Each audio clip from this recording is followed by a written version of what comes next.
Қартайғанда жалғыз қалып қоямын ба? Бұл сұрақты көп адам дауыстап айтпайды, бірақ іштей бәрі ойланады. Ақшаң болуы мүмкін, үйің, балаларың болуы мүмкін, бірақ соның бәріне қарамастан бір күні қасыңда ешкім қалмай ма деген қорқыныш барлық адамда болады. Бұл әңгіме қорқыту үшін емес, бұл қартайғанда ешкімге керек болмай қалмау үшін бүгін не істеу керек деген шынайы әңгіме.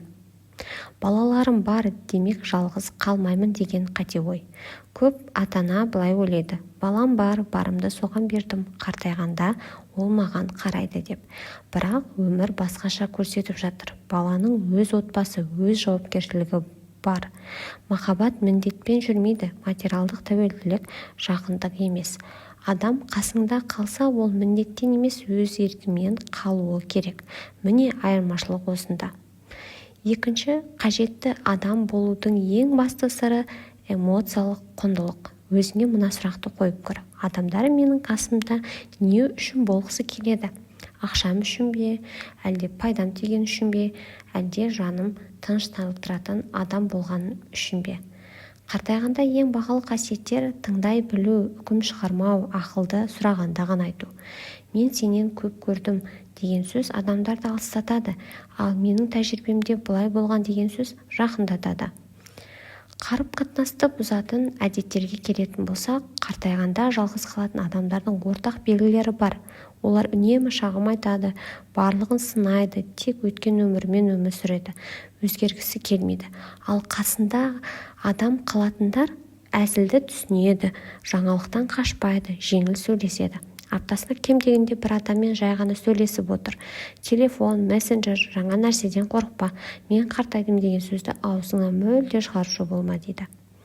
Өз өмірің болмаса, сенімен болу ауыр. Ешкімге керек болмай қалудың ең тез жолы бар өміріңді бір адамға арнау. Өз өмірі жоқ адам ауыр адам. Өз қызығы жоқ адам қызықсыз адам. Ал өз өмірі бар адам жеңіл, қызықты, жауапкершілікті жүктемейтін адам болып табылады. Өзіңізге сұрақ қойыңыз: мен өзіммен өзім қала аламын ба? Менсіз де өмірімде мағына бар ма деген. Келесі, денсаулық өзгелер үшін емес, өзің үшін болу керек. Ащы шындық бар. Үнемі ауырған адамнан бәрі шаршайды, ал өзіне қарайтын адамға бәрі тартылады. Бұл эгоизм емес, бұл өз өміріңе деген жауапкершілік. Қозғалыс, тамаққа мән беру керек және ұйқы, өзіңді күту, осының өзі жеткілікті. Қартайғанда адамды ұстап тұратын сенім, мағына, ішкі тірек.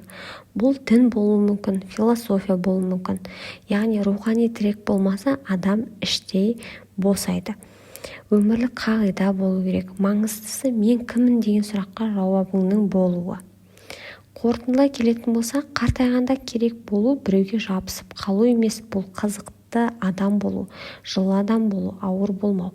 Ең бастысы қартайғанда біреуге керек болу үшін емес, өз өміріңді мәнді қылып сүру үшін бүгіннен бастап өмір сүру.